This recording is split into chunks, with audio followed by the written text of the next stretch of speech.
Jeff Burton leads, still under green here at Pocono. Burton by 1.6 seconds over second place Brian Vickers, but there is a ton of racing going on around this 2.5-mile track. Look at this pack. Yeah, they were 3 wide just a second ago going into the tunnel turn. These guys have been glued to each other's bumpers, trying to find a way around. We see the 11 car of Denny Hamlin, and watch this.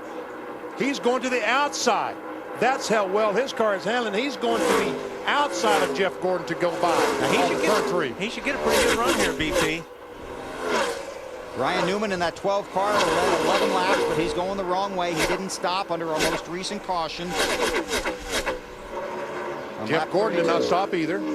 He has old tires. So Hamlin in the 11 and Kevin Harvick in that 29 car moving forward. There's Hamlin, the pole sitter, looking to get under Newman.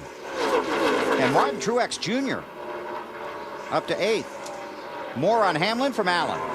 Denny Hamlin made his first really negative comments about his car all day. Just a few laps ago, Bill, said that the front end was sliding a lot off of turn number 2. When he made that outside move you saw seconds ago, his spotter Curtis Markham, himself a very successful race driver in the NASCAR Busch Series prior to his spotting job, said that was a smart move. Marty? Alan, Martin Truex Jr. has had a smart race. He's raced his way into the top 10 in the car. Very impressive. You know, he told me this morning, you know what? We raced well here in June. We just had the finish to show for it. Had a bad pit stop at the very end of the race, but the same car today, he said, you know what? We're going to race in the top 10 so far. He's proving us right. Started 10th, running 8th. Marty, have you been able to check on what Truex did on his most recent pit stop? They took 2 tires, Bill, and that was one of the reasons they got track position, but they did run in the top 10 before that, so they took 2 tires on the last stop. Thank you, sir. Denny Hamlin restarted 10th on lap 37, is up to 5th.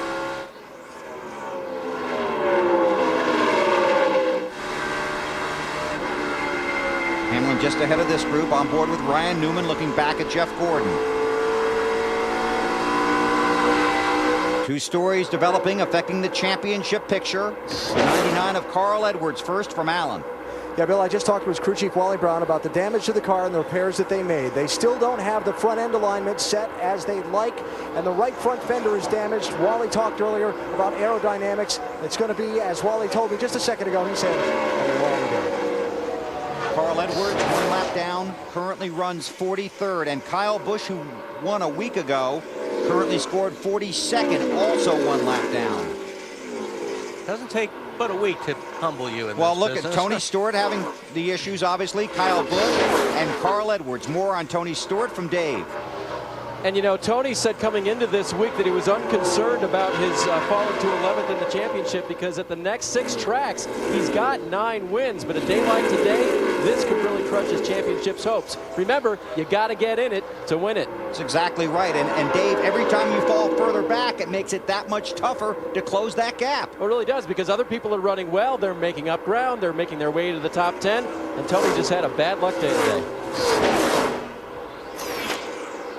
He's the last guy on the lead lap, and you could actually make the argument that Tony made it his own bad luck, and maybe the only thing that can keep Tony Stewart from winning the championship or getting in the chase is Tony Stewart. There's Gordon inside of Newman. Gets the spot. And the one thing that's going Stewart's way right now is he is the fastest car on the racetrack right now, so he's still in position to get that lap back if the yellow comes out. Well, you 2 guys have been watching the race and the timing, and he has been very impressive on the clock as well as on the track. Almost every lap, Tony Stewart in the 20 car has been faster than the leader. So, you know, they're not going to chase him down and put him a lap down. Right. More from pit road from Dave. Looking at this group of cars, Bill, first of all, the 24, remember they had that lug nut fall in between the brake pad and the wheel. Talk to tire carrier Jeff Knight and his tire changer Kevin Gilman. Have you guys ever had that happen before? They said, yep, one time when we were a team on the 88 crew. It happened at Daytona. We didn't like it then either. As for the 12 of Ryan Newman, going backwards because his car is tight, especially going into turn 1. And just to update you on Tony Stewart, he is 6 seconds in front of race leader Jeff Burton as they run right now with 52 laps complete. We'll take a break, come back to Pocono on TNT.